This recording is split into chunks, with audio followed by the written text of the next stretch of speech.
नमस्ते, solid fact with Hemant अत्री में आप सबका स्वागत। जैसा आप देख रहे हैं हेमंत सर हमारे साथ मौजूद हैं, सर बहुत स्वागत है। सर महाराष्ट्र से एक बहुत बड़ी खबर आ रही है और इस तरीके की खबर अमूमन भाजपा की सरकारों में आती नहीं है। खबर ये है कि सुबह 4 बजे अमित शाह से मुलाकात करने एकनाथ शिंदे पहुँच जा रहे हैं, देवेंद्र फडणवीस की शिकायत कर रहे हैं और शिकायत भी ऐसी-वैसी नहीं है, बहुत लंबी-चौड़ी शिकायत की गई है। यहाँ तक अब खबर आ गई है कि एकनाथ शिंदे को अमित शाह ने ये ऑफर दे दिया है कि अपनी पार्टी का भारतीय जनता पार्टी में विलय कर लो, अपनी पार्टी को मर्ज कर दो। अब इसको ऑफर समझा जाए या धमकी समझा जाए या इंस्ट्रक्शन समझा जाए, क्या समझा जाए, शुरुआत इसी के साथ करते हैं। राय साहब नमस्कार, आपको सारे दर्शक साथियों को। देखिए महाराष्ट्र के अंदर पहले मैं आपको बता दूं कि भारतीय जनता पार्टी की सरकार है। अप्रत्याशित बहुमत की दो खुद की बनवाई हुई पार्टियों की सरकार है। बहुत जिम्मेदारी के साथ कह रहा हूं कि खुद की बनवाई हुई पार्टी जो भारतीय जनता पार्टी नहीं बनवाई, एक शरद पवार को तोड़ करके और दूसरा अपने क्या नाम है शिवसेना को तोड़ करके, उद्धव ठाकरे की पार्टी को तोड़ करके। अब जो केंद्र में आपने जो बड़ी महत्वपूर्ण बात की, पहले वहीं से शुरू कर लेते हैं। आपने कहा कि साहब अमित शाह ने कथित तौर पर उनको ऑफर किया कि आप अपनी पार्टी को मर्ज कर लीजिए। आप ये बताइए अमित शाह को ये ऑफर करना चाहिए नहीं करना चाहिए, क्यों नहीं करना चाहिए? अगर वो बातचीत सुनेंगे तो उसमें वो जो कहते हैं कि तुम्हारी पार्टी तो हमने ही बनवाई थी। कथित तौर पर जो वो बातचीत है जो आपने भेजी मुझे, उसमें वो कह रहे हैं कि ये तो पार्टी हमने ही बनवाई थी। तो इसमें रेफरेंस के लिए वो स्क्रीन पे चलाते भी रहिएगा। तो उन्होंने खुद ही कहा कि भाई ये पार्टी तो हमने ही बनवाई थी, तो इसमें क्या खास बात है? तो ये करते रहिए आप। दूसरा जो आज की तारीख में मोदी सरकार की एक दिक्कत है जिसकी हम कई बार बात करते हैं कि दिल्ली में मोदी जी की 400 पार का नारा था और 240 पर आकर के सिमट गए। ऑल्दो उनके पास एलाइज है, उनके पास नीतीश है, उनके पास ये अपने क्या नाम है शिंदे है, तमाम लोग हैं, चंद्रबाबू नायडू है, लेकिन एक तो अपने एमपीज होना और एक एलाइज के एमपी होना, उसमें एक कंफर्ट जोन का फर्क होता है। तो अमित शाह जब उनको कह रहे हैं कि आप हमारे साथ मर्ज कर लीजिए, तो उसमें क्या गलत कह रहे हैं आप बताइए? अल्टीमेटली तो होना तो यही है, अब हो जाए राजी राजी, नहीं तो बाद में किसी और तरीके से होगा, ये होगा तो यही। तो शिवसेना की जो है, जो एकनाथ शिंदे की पार्टी है, उनके 7 लोकसभा एमपी है, बताइए आप। तो बीजेपी को कहाँ एमपी चाहिए? 240 प्लस 7 एक झटके में 247 हो जाते हैं। और राज्यसभा का भी एक एमपी है, तो मौज आ गई, कोई दिक्कत नहीं। तो टू दैट एक्सटेंट तो वो बात ठीक है। ये भी उसमें कथित तौर पे कहा गया तुम्हारी पार्टी तो हमने ही बनवाई थी, इसमें कोई शक नहीं किसी को भी। अजीत पवार को भी कह सकते हैं यही बात बड़े कंफर्टेबली कि वो भी उन्होंने ही बनवाई थी। तो अब उसमें ये 7 लोग अगर आ जाते हैं तो उनकी तो विन विन सिचुएशन है, आ जाए तो एक बात। दूसरा, जो आज की तारीख में देवेंद्र फडणवीस और एकनाथ शिंदे के बीच में जो संघर्ष चल रहा है, उसकी जेनेसिस आप केवल महाराष्ट्र तक मत मानिए। आप मुख्यमंत्री के पद नहीं मिलने के कारण नाराजगी है, उसके अलावा तमाम ऐसी नाराजगियां हैं जो आने वाली ना केवल महाराष्ट्र की राजनीति, फिलहाल की बीजेपी की जो सरकार है, फडणवीस की सरकार है, निश्चित मान के चले दर्शक, उनको कहीं कोई खतरा नहीं है, कहीं कोई परेशानी नहीं है। इस तरीके का मैंडेट जो है उसमें केवल एक ही सूरत बचती है, बीजेपी के खुद के 132 एमएलए, 144 की कुल मेजोरिटी चाहिए। सवाल वो नहीं है।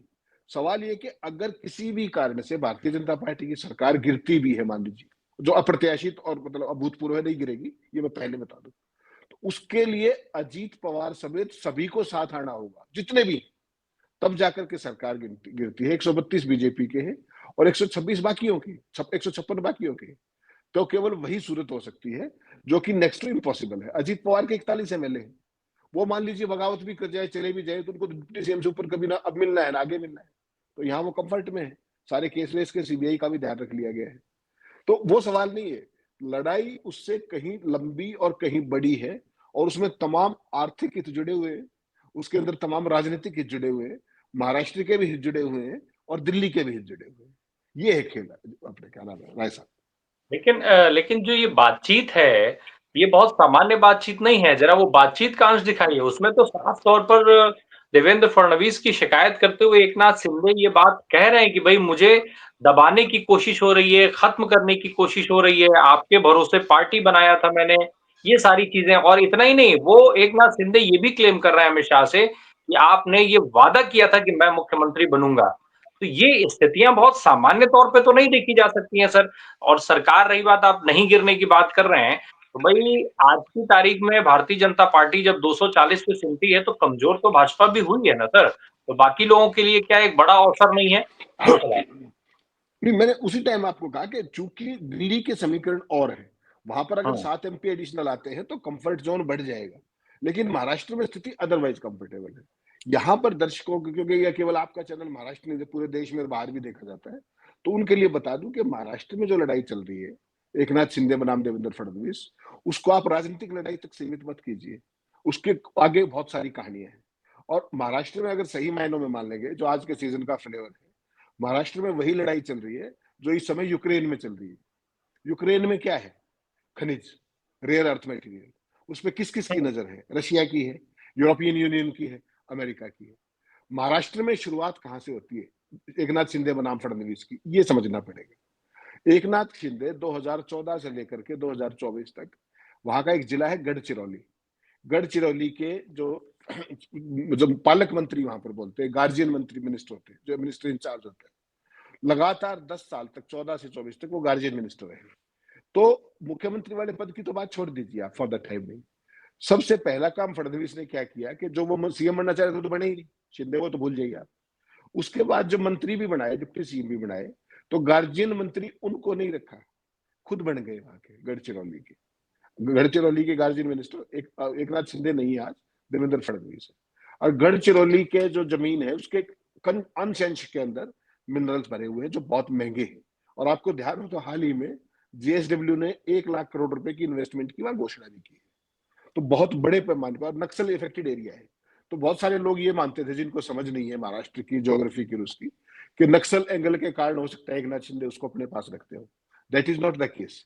It's a pure commercial case, कि जहां पर बहुत बड़े मात्रा में खनिज पदार्थ है, वहां तमाम उद्योगपतियों की उनकी नजर रहती है उस एरिया में।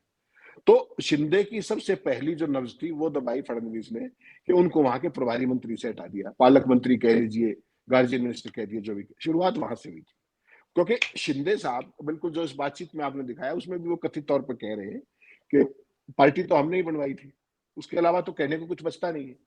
अब उनके पास 27 एमएलए, 57 एमएलए, बीजेपी के कुल 135 है, इसके अजीत पवार के 41 है। तो अगर शिंदे को उनकी बीजेपी में रहे ना रहे, देवेंद्र फडणवीस को कोई फर्क नहीं पड़ता। उनकी मेजोरिटी पूरी है, 135 प्लस, 132 प्लस जो उनके 41 है, तो 163 मोर देन मेजोरिटी, 145 में मेजोरिटी होती है। तो वैसे में अब देख रहे हो आप क्या फडणवीस क्या कर रहे हैं, ना केवल प्रभारी मंत्री से हटा दिया गढ़चिरौली के, बल्कि और भी कई चीजें की है। उनके कार्यकाल में जो कई प्रोजेक्ट थे जिनके ऊपर विवाद था, उन पर भ्रष्टाचार के आरोप लगा लगा करके तमाम उनकी इंक्वायरियां ओपन की जा रही है। असली खतरा वहां है। आर्थिक हित तो एक चीज है गढ़चिरौली का, दिल्ली की सेटिंग दूसरी चीज है, दिल्ली के साथ किस तरह की साझेदारी थी वो तीसरी चीज है। असली बात यह है कि अगर ये नए मुकदमे अगर बंद गए उनके साथ या उनके साथियों के साथ, फिर एक नाथ शिंदे कहा जाएंगे। उनके पास तो वापसी का भी रास्ता नहीं है। वहां तो जो हम्म। शिवसेना जो पुरानी है, वो तो उद्धव ठाकरे जिस तरीके से खार खाए बैठे, वो तो उनका नाम भी नहीं सुनना चाहते। तो वो स्थितियां जो है बेसिकली कई चीजों का एक अमलगम है, कई चीजों का मिश्रण है जो आप देख रहे हैं महाराष्ट्र की राजनीति में। और देवेंद्र फडणवीस, एक बात और याद रखिए, देवेंद्र फडणवीस आज की तारीख में जब इस बार सीएम बने हैं, और जिस तरीके से मोदी और संघ के करीब है, जैसे गडकरी करीब है, वैसे ही देवेंद्र फडणवीस को भी संघ का करीबी माना जाता है। कल को अगर दिल्ली में मोदी के बाद का कोई सवाल आएगा, तो कोई तो ये चाहेगा ना कि वो उनके मुकाबले में ना खड़ा हो। वो कौन है वो आप समझ जाइए। तो बहुत सारे समीकरण हैं, बीजेपी के दिल्ली के, बीजेपी के महाराष्ट्र के, एक नाथ शिंदे की तमाम यूटिलिटी और उसकी जो भी सारी चीजें हैं, उस सारे का ये सारा खेल है जो आपके सामने आ रहा है, आपसी मतभेदों के उस पर। लेकिन उससे फडणवीस की सेहत पर फिलहाल कोई असर पड़ता दिखाई देता नहीं।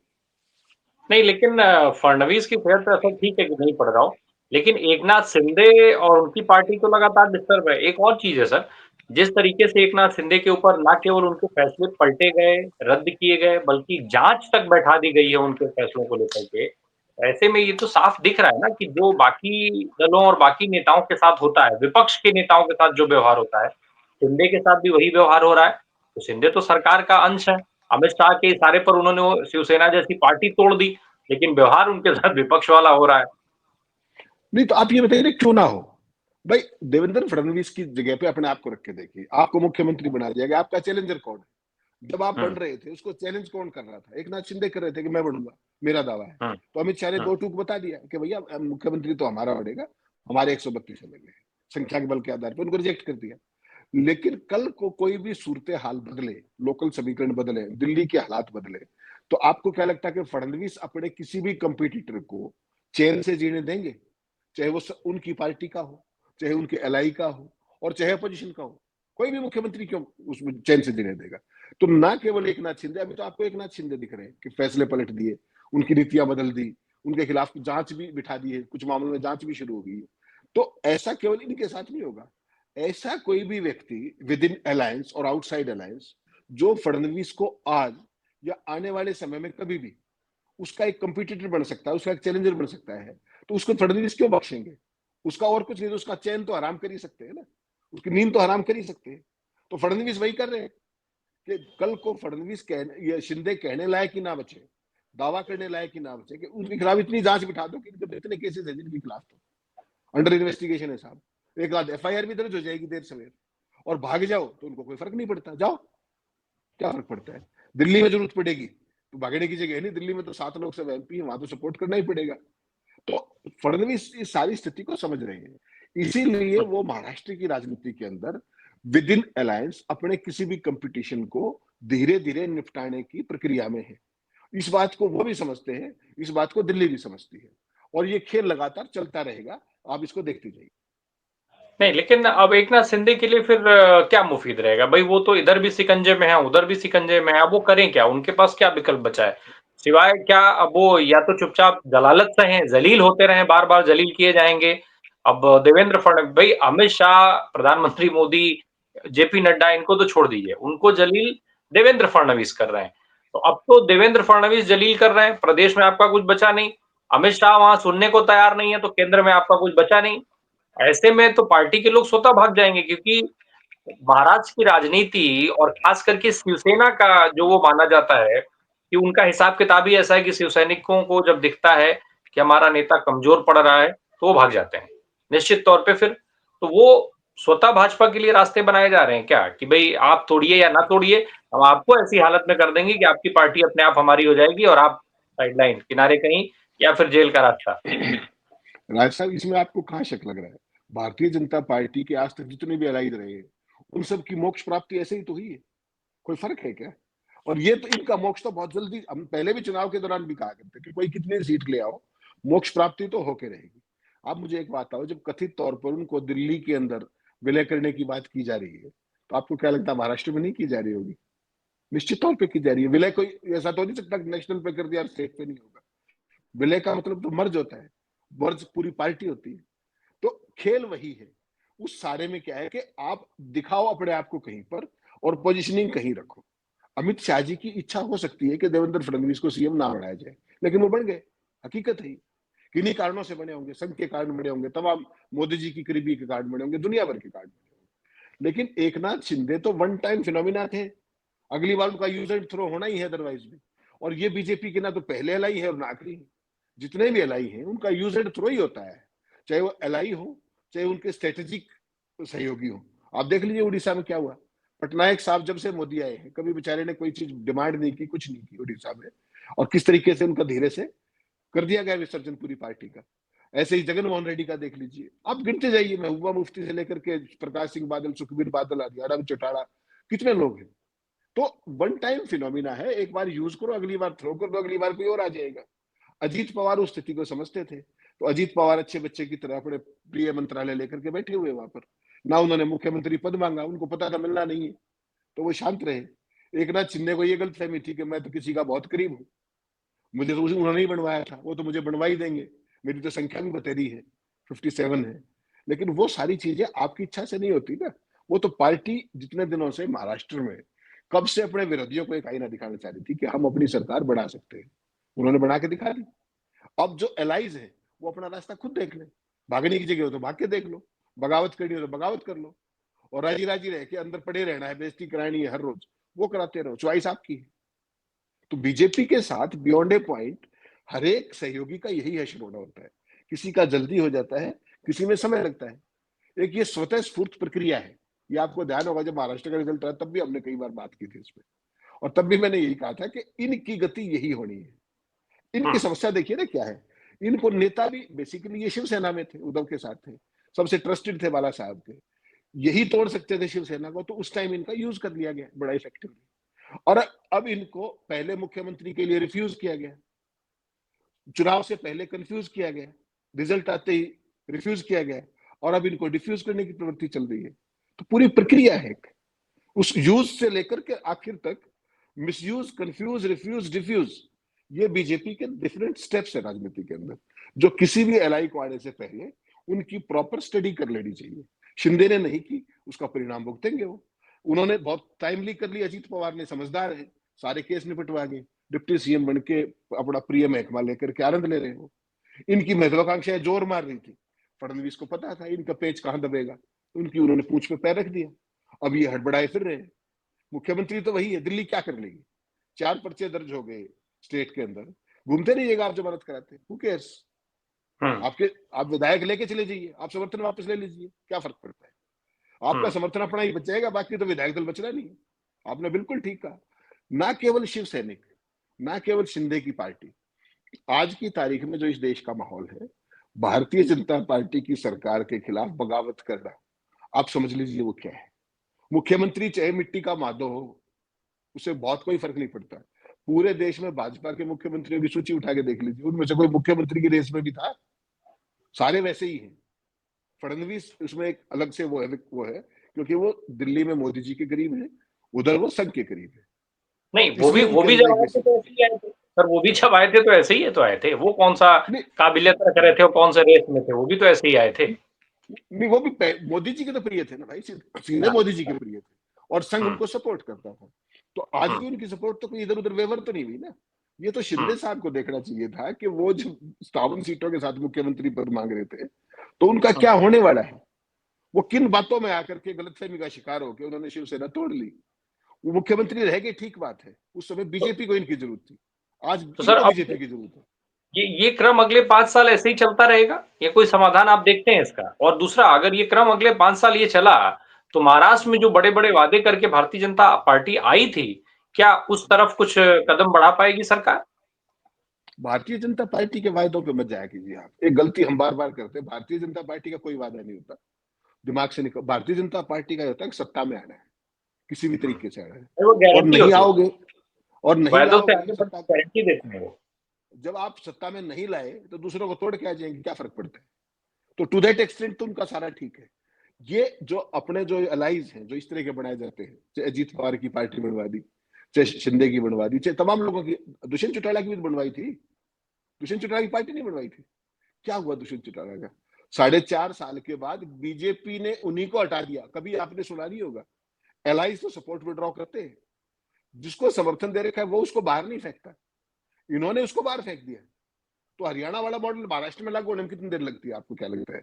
और जब लागू होगा तो वो जो शिवसेना के जो 41 एमएलए, जो 57 एमएलए है, वो एक शिंदे को छोड़ दीजिए, बाकी 56 मिलेंगे आपको कहीं। तो ऐसी सूरत में बीजेपी से कोई पंगा लेना चाहेंगे? जवाब है ना।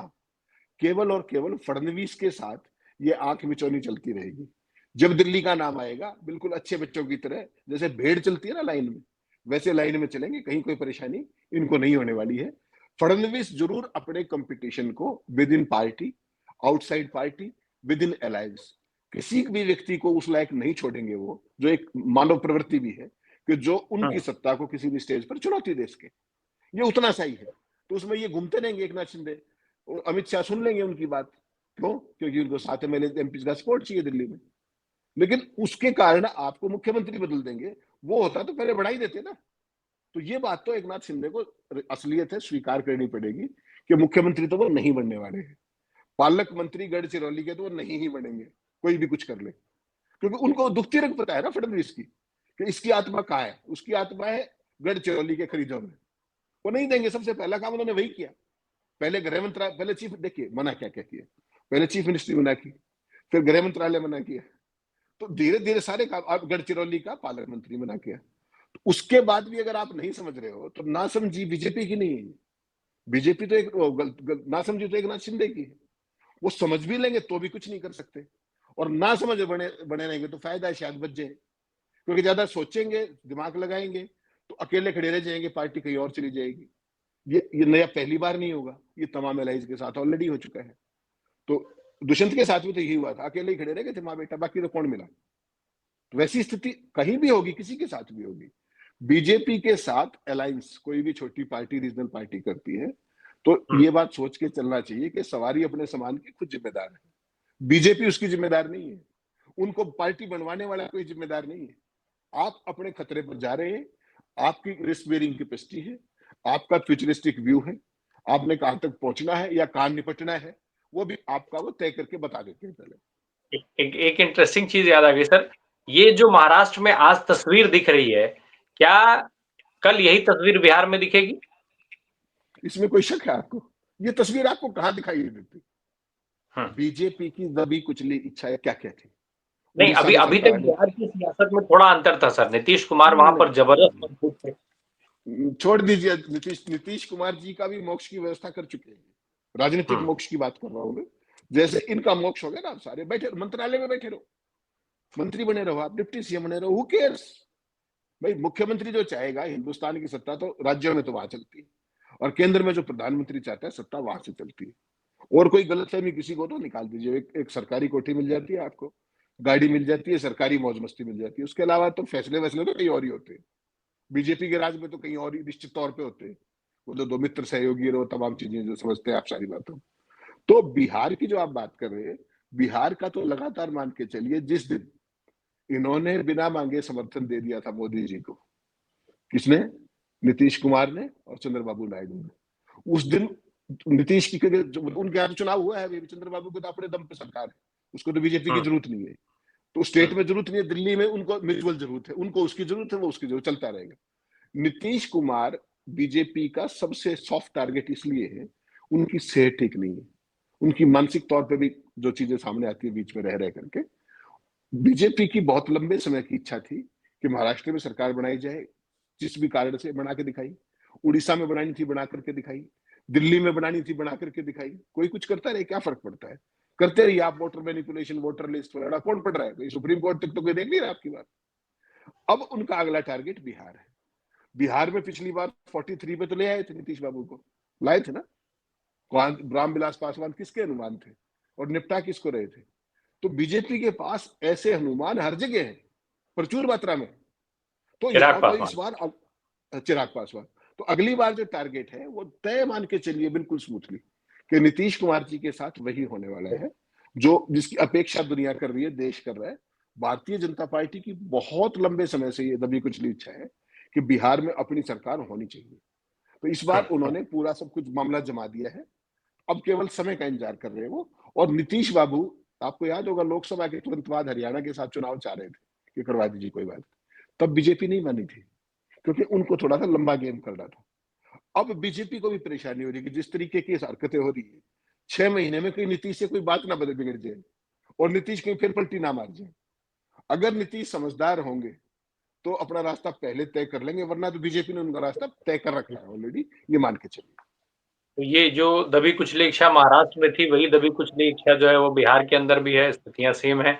बहरहाल आज की जो बातचीत है वो निश्चित तौर पे ये पूरा सामना में खुलासा इसका किया गया है। संजय राउत ने बहुत कुछ लिखा है इसके बारे में और ये जो ब खबर है, महाराष्ट्र के लिहाज से बहुत अच्छी नहीं मानी जानी चाहिए। ठीक है, सियासत अपनी जगह पे है लेकिन निश्चित है कि जब इस तरीके की खींचतान है तो होती है, तो उससे राज्य पे असर पड़ता है, विकास पे असर पड़ता है।